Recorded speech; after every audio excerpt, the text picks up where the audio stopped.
네, 지난 한 주 사람들은 무엇에 관심을 가졌을까요? 데이터를 통해서 그 답을 알아보도록 하겠습니다. 지금 제 옆에는 배민경 아나운서 나와 있고요. 네, 안녕하세요. 네, 또 박의진 아나운서도 나와 있습니다. 네, 안녕하세요. 그럼 계속해서 국내 트렌드 5위 키워드부터 살펴보시죠.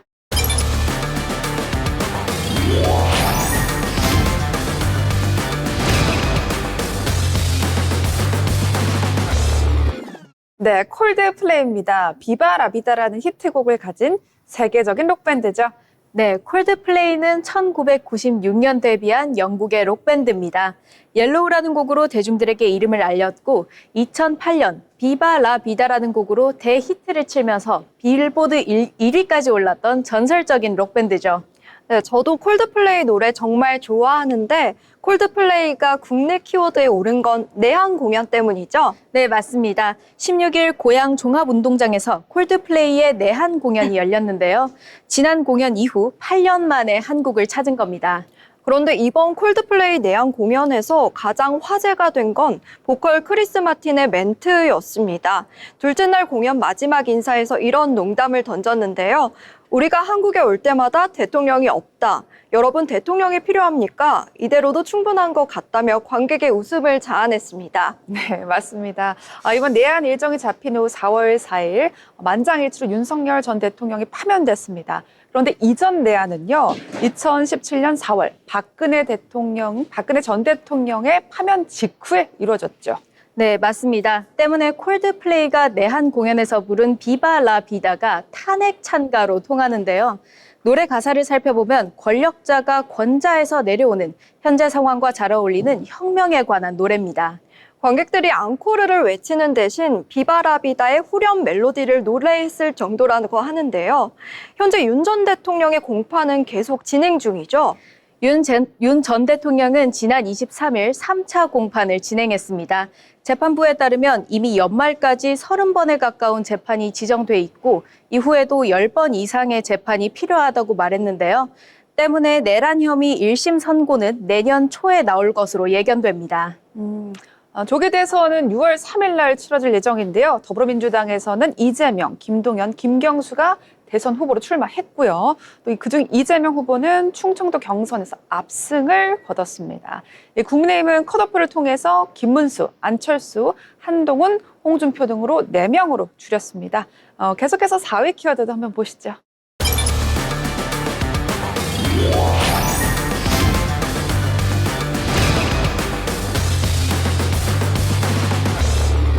네, 정몽석입니다. 현대가 이름이 올라 있는데요. 현대종합금속의 회장입니다.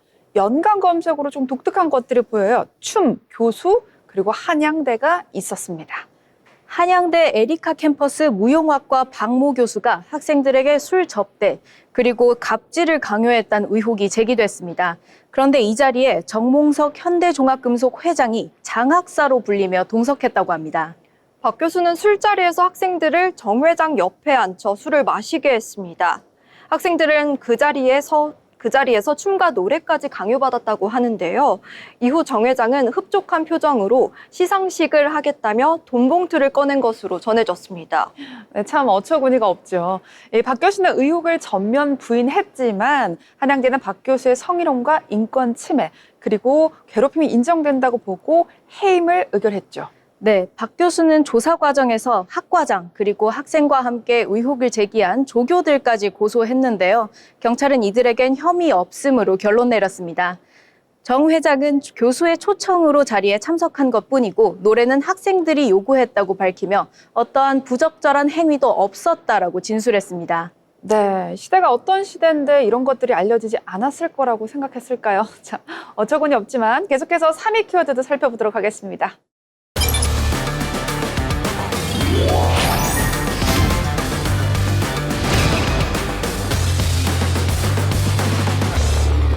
네, 세월호입니다. 지난 16일에 폭발적인 검색량을 기록했습니다. 2014년 4월 16일 세월호 참사가 발생한 지 11년이 지났습니다. 지난 16일 세월호 관련 단체들이 추모 행사를 진행했는데요. 참사의 역인 전남 진도, 경기도 안산을 비롯해 서울 중구의 세월호 기억공간 등 전국 곳곳에서 이뤄졌습니다. 네, 대선을 앞두고요. 이재명, 김동연 등 민주당 대선 후보들도 세월호 참사 11주기 기억식에 참석했습니다. 이날 기자회견도 열렸죠. 네, 세월호 참사 가족협회는 기자회견을 열고 박근혜 전 대통령의 7시간 기록 공개를 촉구했습니다. 참사 당일 박 전 대통령의 7시간 행적은 진실을 밝히는 핵심이라고 강조했는데요. 당시 정부 위기 대응 시스템이 실제로 어떻게 작동했는지 점검해야 한다고 밝혔습니다. 해당 기록은 대통령 기록물로 지정돼 30년간 봉인됐습니다. 세월호 11주기를 맞아 재난안전 인식조사도 진행됐다죠?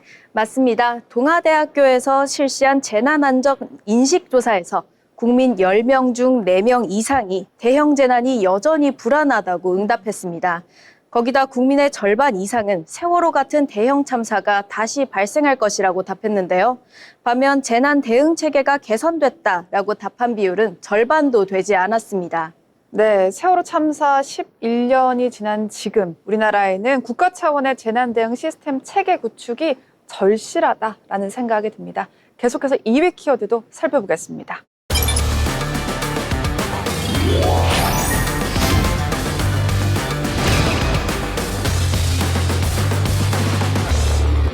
네, 삼성 대 LG입니다. 지금 한국 프로야구 시즌이 개막했기 때문에 매주 구글 트렌드에 오르고 있는 모습인데요. 15일 LG와 삼성의 경기가 이뤄졌습니다. LG는 3대0 무피 안타, 즉 팀 노히트 노런으로 승리를 했는데요. 상대에게 안타 그리고 점수를 하나도 허용하지 않았다는 이 기록은요. KBO 사상 역대 4번째입니다. 2014년 이후 11년 만에 무피 안타 승리를 거머쥔 LG는 독주 체제를 굳혔습니다. 이날 경기에선 투수진의 역할이 컸습니다. 선발 투수인 엘리저 에르난데스가 6이닝을 무실점 무피 안타, 타자 9명을 삼진으로 아웃시키면서 명예회복에 성공했습니다. 네, 지금 이 결과로요. 2위인 하나와 승점 격차를 5경기 벌려놨습니다. 이번 주 키워드 보시면요. 하나와 롯데, 두산, 그리고 KT, 기아 이런 것들도 각각 2만 건 이상 검색이 됐거든요. 현재 2등을 달리고 있는 한화는 SSG와의 경기를 2대0으로 이기고 2연승을 기록했습니다. 18일 열린 경기에서는 롯데 자이언츠가 삼성 라이온즈를, 두산 베어즈가 기아 타이거즈를 꺾으며 미소 지었습니다. 선두권과 중위권의 경쟁 구도가 더욱 치열해진 모습입니다. 그야말로 엎치락 뒤치락하면서 순위를 예상할 수가 없는데요. 아직 정규 시즌의 초반을 달리고 있는데 여름까지 이어지는 거죠? 네, 맞습니다. 이번 시즌의 정규 경기는 8월 31일까지 이어집니다. 정규 시즌 이후엔 그 유명한 가을 야구, 즉 포스트 시즌이 이어지는데요. 포스트 시즌에서는 정규 시즌의 상위 5개 팀만이 출전합니다. 이 사진을 보시면 포스트 시즌의 경기 방식이 보이는데요.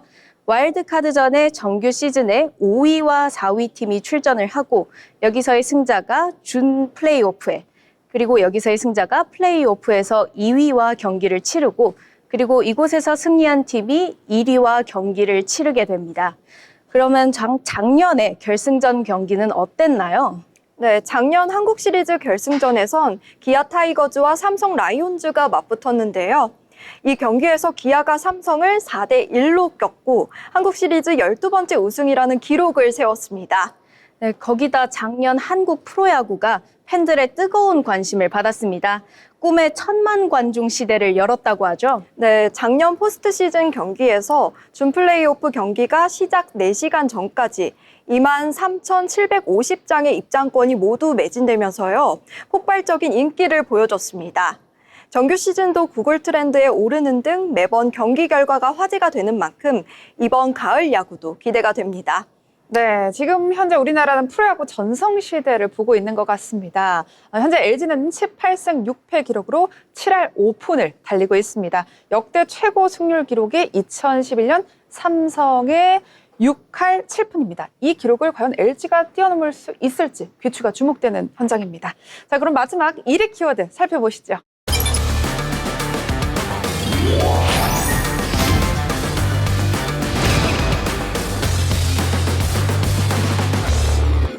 네, 필리스 대 자이언츠입니다. 지금까지 KBO를 봤는데 이번에는 미국 메이저리그로 넘어왔어요.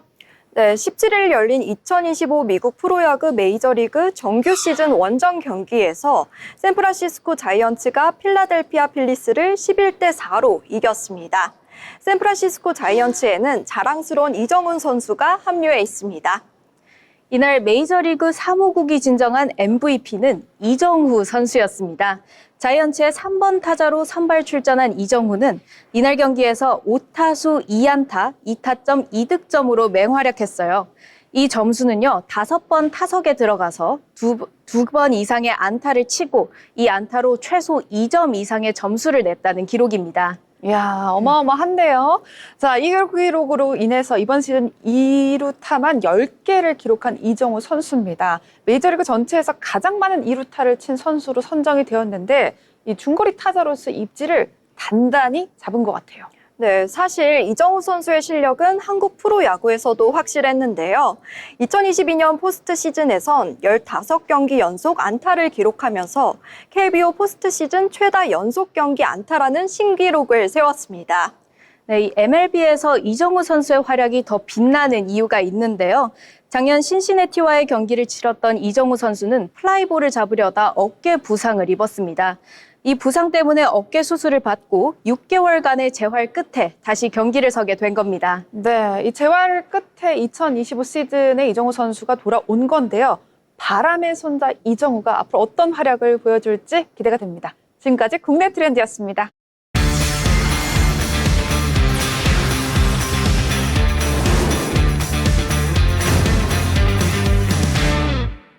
네, 계속해서 데이터 세상 속으로 해외 이슈를 알아보는 시간입니다. 지난 한 주 미국에서 사람들은 무엇에 관심을 가졌을까요? 5위부터 살펴보시죠.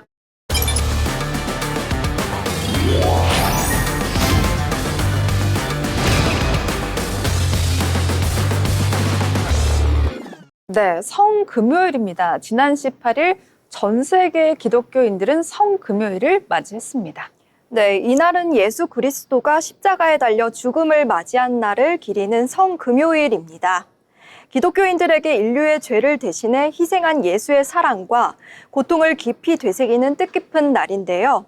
이날은 보통 금식이나 침묵, 고난 묵상 같은 방식으로 하루를 보내며 그리스도의 사랑을 마음에 새깁니다. 또한 많은 교회에서는 십자가의 길이라는 의식을 치르는데요. 예수의 마지막 순환과 죽음을 기억한다는 의미에서 마지막 14개 장면을 따라가며 고통을 함께 묵상하는 전통입니다. 그런데 기독교인이 아니신 분들은 조금 헷갈릴 것 같아요. 이 성금요일하고 부활절이 무슨 차이가 있는 건가요? 제가 알기로는 연관성이 있다고 들었어요. 네, 성금요일은 예수의 죽음을, 부활절은 예수의 부활을 기념하는 날입니다. 올해 4월 18일이 성금요일, 4월 20일이 부활절인데요. 고난에서 부활로 이어지는 기독교 신앙의 핵심 여정이라 할 수 있습니다. 네, 유럽과 남미, 북미, 오세아니아 등 서구권 국가들에서는요, 부활절이 한 해 중 가장 큰 명절 행사로 여겨지는데요. 그렇기 때문에 성목요일부터 부활절 다음 날인 월요일까지 5일 동안 이스터 홀리데이라는 이름으로 연휴를 보냅니다. 맞습니다. 일반적으로 이 기간 동안 공휴일이 지정돼 평균 5일 정도의 휴일을 갖게 되고요. 학교들도 이 시기를 전후로 약 2주간의 봄방학을 실시하는 경우가 많습니다. 네, 예수의 희생을 기리는 성금요일입니다. 우리가 이제 본 것처럼 전 세계 각지에서 각자의 방식으로 성금요일을 기리고 있는데요. 이 모든 고난 뒤에는 회복과 부활이 있듯이 성금요일이 우리 삶 속에서 용서와 회복의 계기가 되길 바라봅니다. 계속해서 다음 키워드도 살펴보시죠.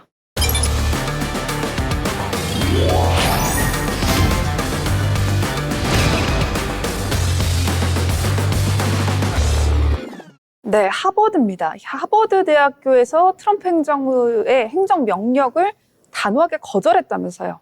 네, 2024년 가자지구 사태 이후 하버드 캠퍼스 내에서는 수백 명의 학생들이 모여서요, 가자지구에 대한 이스라엘의 군사 행동을 규탄하는 시위를 벌였습니다. 참가자들은 팔레스타인 국기를 흔들면서 자유 팔레스타인을 외쳤습니다. 특히 일부 학생단체들이 이스라엘을 비판하는 성명을 발표하자 트럼프 행정부에서는 하버드가 반유대주의를 방조하고 있다고 비판했습니다. 반대로 트럼프 행정부가 대학의 자율성과 표현의 자유를 침해한다는 비판도 있었습니다. 네, 트럼프 행정부는 최근 하버드 대학교에서 공식 서한을 보내서요, 몇 가지 요구 사항을 전달했습니다. 그 내용은 학생, 교수, 직원의 정치적 성향에 대한 전수조사와 보고를 요청하고요, 친팔레스타인 학생 단체 해산과 활동 금지를 요구하는 건데요. 또 교과 과정이나 교수 채용, 입학 정책까지 전면적으로 바꿀 것으로 요구했습니다. 네, 하버드는 이 요구 사항을 즉각적으로 거부했고요. 트럼프 행정부는 약 2조 9천억 원의 연방 자금을 동결하는 등의 보복 조치를 시행했습니다. 일부 보수 언론과 단체들은 행정부의 조치가 헌법에 위배된다고 비판했습니다. 그런데요, 여기서 중요한 점은 이 서한이 배달 실수였다라는 주장이 제기되고 있습니다. 이 하버드가 트럼프의 서한을 즉각 거부하자마자 트럼프 정부 관계자로부터 하버드에 전화가 걸려왔대요. 네, 맞습니다. 미국 일간 뉴욕타임즈는요, 일부 관계자들이 해당 서한이 승인되지 않은 채 너무 일찍 발송됐다고 밝혔습니다. 반유대주의 근절 태스크포스 의원들끼리 회람하려던 것이 잘못 보내진 것이라고도 주장했다고 보도했습니다. 하버드대가 미국 정부에 강한 유감을 표했습니다. 서한 발송이 실수였다고 해도 이미 학생들과 교직원, 그리고 미국 고등교육 전체에 큰 영향을 미쳤다는 입장인데요. 정부가 이제 와서 물러선다 해도 최근 며칠간 압박은 오히려 더 강해졌다는 겁니다. 네, 맞습니다. 이 트럼프 정부의 행보를 보면 이게 단순 실수였다는 것을 사실 믿기가 조금 어렵고요. 그리고 만약에 이게 실수였다고 해도 트럼프 정부 내부에서 소통이 원활하지 않다는 반증이니 이건 또 이거대로 문제입니다. 트럼프 행정부는 하버드대가 반기를 들자 세금 면세 지위를 박탈하겠다고 위협하고 있고요. 외국으로부터 받은 자금 관련 기록을 제출하라고 요구하는 등 압박 수위를 높여가고 있습니다. 네, 이번 사태는 향후 대학과 정부 간의 이제 관계 설정의 중요한 선례가 될 것으로 보입니다. 계속해서 3위 키워드 살펴보시죠.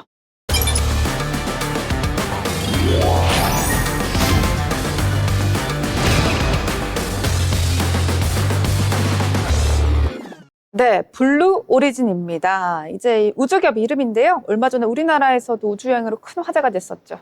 네, 아마존 창업자 제프 베이조스가 설립한 우주기업 블루 오리진의 우주선 뉴 셰퍼드가 특별한 비행을 성공적으로 마쳤습니다.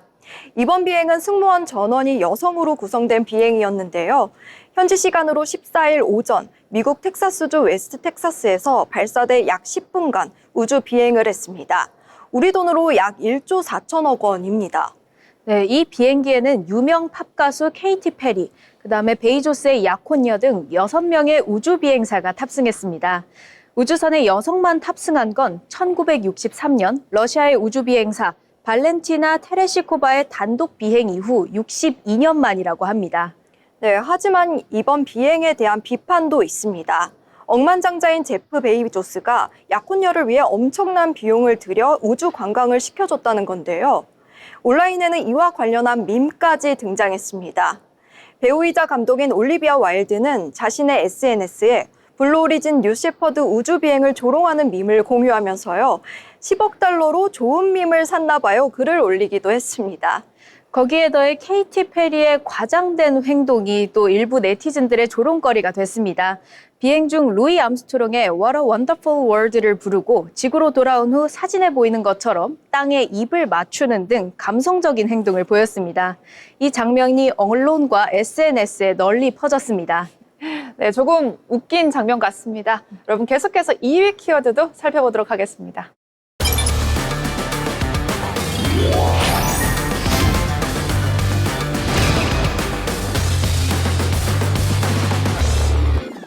네, 킬마르 아브레고 가르시아. 조금 생소한 이름 같은데 이 이름이 미국의 이민 정책과 관련이 있다고요. 네, 가르시아는 엘살바도르 출신으로 미국 메릴랜드에서 아내와 자녀와 함께 살고 있던 이민자였습니다. 합법적인 신분을 유지하고 있었지만 정부의 행정 실수로 인해 추방당하고 테러범 수용센터로 보내졌습니다. 특히 수감된 엘살바도르의 테러범 수용센터는 폭력 조직과 연관된 사람들이 수용되는 곳이라 논란이 더욱 확산되고 있습니다. 그런데요, 미국 법원에서는 이미 추방 유예 판결을 내렸는데 법원 판결을 행정부가 그냥 무시해버린 건가요? 맞습니다. 미국 대법원은 귀국을 촉진하라는 명령을 내렸지만 행정부는 이를 제대로 이행하지 않았습니다. 보수 성향의 판사들조차 법치주의에 위배되는 행위라고 지적했습니다. 이 사안이 단순한 행정적 착오인 건지 실수인 건지 아니면 정치적 이유가 개입된 건지도 궁금한데요. 이 정치권에서는 어떤 반응 보이고 있습니까? 메릴랜드주 상원의원인 크리스 반 홀러는 직접 엘살바도르를 방문해 가르시아를 면회했습니다. 홀러는 미국 행정부가 헌법적 권한을 남용하고 있다고 강하게 비판했는데요. 민주당과 시민단체는 이번 사건이 정치적 희생양을 만들기 위한 것이라고 주장하고 있습니다. 네, 트럼프 행정부의 이민자 추방에 대한 이제 민주당의 거센 비판도 이어지고 있습니다. 그런데 같은 당인 공화당에서도 이례적인 비판의 목소리를 내고 있다면서요. 네, 공화당의 케네디 상원 의원이 트럼프 대통령의 정책을 공개적으로 비판했는데요. 특히 미국 시민을 외국 감옥으로 보내는 건 법적으로도 도덕적으로도 허용될 수 없다며 강한 반대 입장을 밝혔습니다. 미국에는 고유의 법이 있으며 이를 따라야 한다고 강조했는데요. 같은 당 소속 의원이 이 같은 발언은 상당히 이례적입니다. 네, 이번 사건은 단순한 추방 이상의 의미를 담고 있는 것 같습니다. 가르시아의 귀국이 언제 이루어질지는 여전히 불투명하지만요. 이번 사건은 미국 이민제도의 구조적인 문제점을 드러냈다라고 볼 수 있겠습니다. 계속해서 이를 키워드 마지막 살펴보시죠.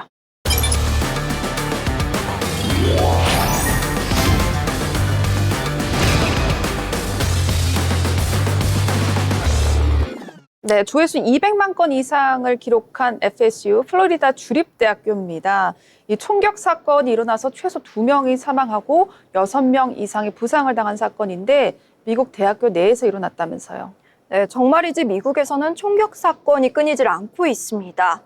해당 사건은 학생회관 내부에서 벌어졌는데요. 점심시간 직전 학생들과 교직원이 붐비는 시간대였습니다. 용의자는 정치학과 2학년 재학생이었고요. 범행 직후 현장에서 체포됐습니다. 현지 언론은 이 사건을 캠퍼스 안의 전쟁터라고 보도하고 있습니다. 이 가해자가 재학생이라고 들었습니다. 그런데 도대체 이 총기 난사의 원인이 뭡니까?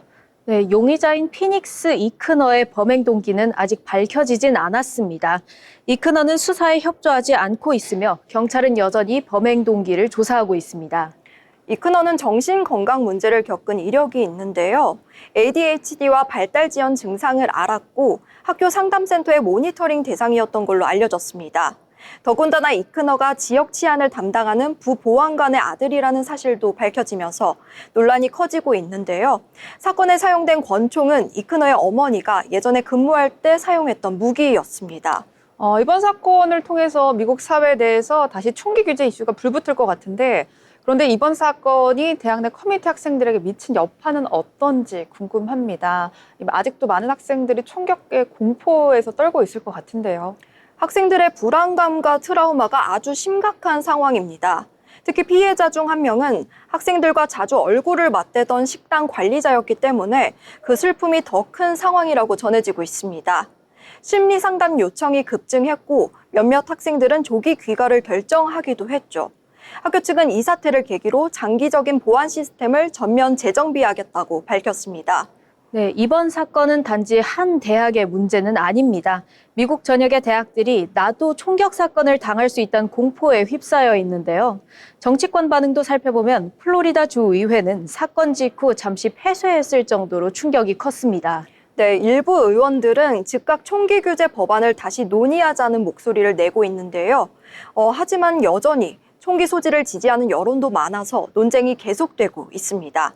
이번 사건을 계기로 과연 법과 제도에 실질적인 변화가 있을지 앞으로의 상황을 지켜봐야 할 것 같습니다. 네, 이번 사건은 개인의 단순한 분노가 아닙니다. 미국 내 총기 규제에 대한 정책을 한번 다시 돌아봐야 될 것 같은 사건인데요. 여러분, 데이터는 단순한 숫자가 아닙니다. 우리가 무엇을 궁금해하고 무엇에 반응했는지 보여주는 시대 맥박입니다. 지금까지 데이터 세상 속으로였습니다. 고맙습니다.